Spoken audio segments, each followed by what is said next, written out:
The facts are disputed, but the consequences are clear.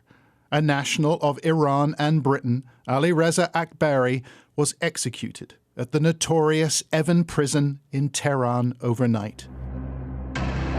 News of his death was broadcast to the country on national TV. Mr.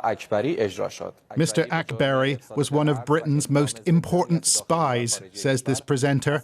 He knowingly sold secrets abroad, a claim that is vigorously disputed by his family. It is a political game. It was a political game. He was somebody that was involved with the regime from the very beginning of its foundation. He was holding senior positions. Somebody like that was dedicated to the country and to the regime.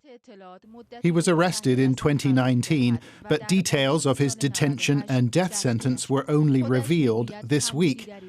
Iranian television had the story, however, broadcasting this obituary. We see Akbari in this meeting, reconstructed for the cameras, speaking to a British agent wearing a blonde wig.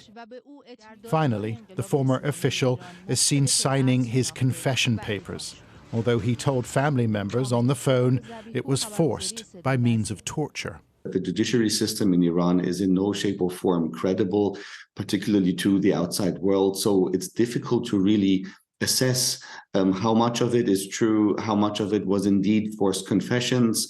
And of course, we have to assume that when he says he was put under drugs or he was tortured to confess to things, that there is something to it.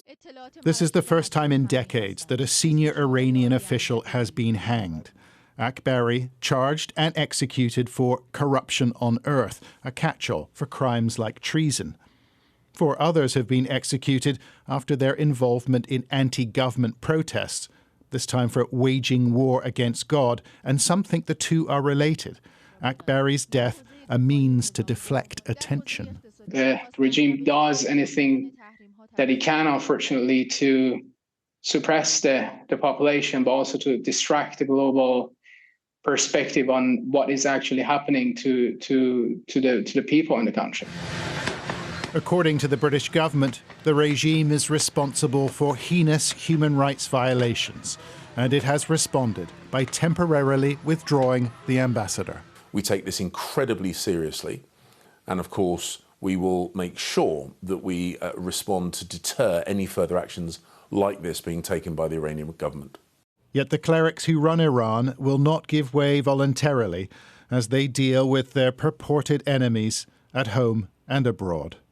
John Sparks, Sky News.